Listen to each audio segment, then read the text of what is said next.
મારું નામ છે Bhavesh Tank, diamond worker union vice president. America દ્વારા જે 27 ઓગસ્ટ પછી 50% ટેરિફ વધારવાની માંગ કરી છે અને ભારત ઉપર જે 50% ટેરિફ વધારવાની વાત કરી છે, તો એની સીધી અસર મોટા પ્રમાણમાં જો કોઈ ઉદ્યોગ ઉપર થાય તો એ ડાયમંડ ઇન્ડસ્ટ્રીઝ છે. ડાયમંડ ઇન્ડસ્ટ્રીઝની અંદર સૌરાષ્ટ્રમાં પણ અસંખ્ય જિલ્લાઓની અંદર, તાલુકાઓની અંદર, જ્યાં બોટાદ, ભાવનગર, ગાડિયાધાર હોય કે પછી અમદાવાદ હોય, અમરેલી હોય, રાજકોટ હોય, આ સેક્ટરોની અંદર નાના અને મોટા પ્રમાણમાં કારીગરો કામ કરે છે. તો અત્યારે 27 ઓગસ્ટ સુધી વેઇટ એન્ડ વોચની પરિસ્થિતિ છે. એ લોકોએ પ્રોડક્શન ઘટાડી દીધું છે અને નાના કારીગરોને અત્યારે કામ નથી મળી રહ્યું એવું અમારા ધ્યાનમાં ઉપર આવ્યું છે.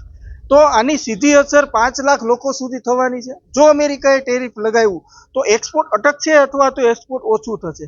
એક્સપોર્ટ ઓછું થવાના કારણે પ્રોડક્શન ઓછું થાય, પ્રોડક્શન ઓછું થવાના કારણે કારીગરોને કામ ઓછું મળે એટલે બેરોજગારી થાય અને આના સીધી અસર 5 લાખ લોકોને થશે.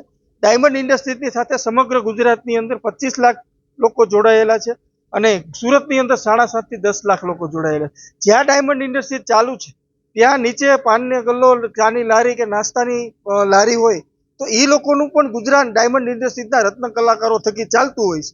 જો કારખાનાની અંદર કારીગરો નહીં હોય તો એનું ગુજરાન કઈ રીતે ચાલશે? એટલે ડાયરેક્ટ અને ઇનડાયરેક્ટ આ ડાયમંડ ઇન્ડસ્ટ્રી એક ગુજરાતનો આર્થિક ઉદ્યોગ છે. આ આર્થિક ઉદ્યોગથી 1.5 કરોડ લોકોને સીધી અને ડાયરેક્ટ અને ઇનડાયરેક્ટ લોકો આમાંથી રોજગારી મેળવી રહ્યા છે.